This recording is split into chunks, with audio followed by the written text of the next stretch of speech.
इस्तीफों की मंजूरी से मुतालिक तहरीक इंसाफ के अरकान असम्बली ने इस्लामाबाद हाईकोर्ट से रुजू कर दिया है। डॉन न्यूज़ के नुमाइंदे मोहम्मद ताहिर नसीर से बात करेंगे। ताहिर, बताइएगा दरखास्त में तहरीक इंसाफ ने क्या मौक़िफ़ इख्तियार किया? जी देखिए, इस्तीफों की मंजूरी से मुतालिक पाकिस्तान तहरीक इंसाफ के अरकान असम्बली ने इस्लामाबाद हाईकोर्ट से रुजू की है।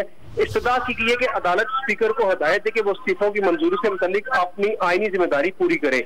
ये भी इस्तदा की गई है कि अदालत स्पीकर को हुक्म दे कि वो दरखास्त गुजारों और दीगर 112 अरकान को बुलाए, स्पीकर तहकीक कर ले जिन्होंने इस्तीफे दिए उन्होंने आर्टिकल 64 के तहत मर्जी से इस्तीफे दिए। दरखास्त में मौकफ अपनाए गए, कानून के मुताबिक पिटिशनर को सुने बगैर स्पीकर इस्तीफों से मुतालिक इत्मीनान नहीं कर सकता। अभी इलेक्शन का ऐलान नहीं हुआ, 123 अरकान के इस्तीफों को एक साथ देखा भी नहीं जा सकता। दरखास्त में यह भी मौकफ अपनाया गया कि मेंबर असेंबली शकूर शाह का इस्तीफा मंजूर हुआ तो उन्होंने दरखास्त स्पीकर ने सुने बगैर इस्तीफा मंजूर कर लिया। शकूर शाह की दरखास्त पर हाई कोर्ट ने उनका इस्तीफा मंजूरी का नोटिफिकेशन मुअत्तल कर दिया था। दरखास्त गुजारों में अली मोहम्मद खान, फजल मोहम्मद खान, शौकत अली, डॉक्टर शीरीन मजारी, डॉक्टर शदाना गुलजार, फखर जमान, फरूख हबीब, इजाज शाह, जमील अहमद, मोहम्मद अकरम शामिल है। जी बहुत शुक्रिया ताहिर आपका।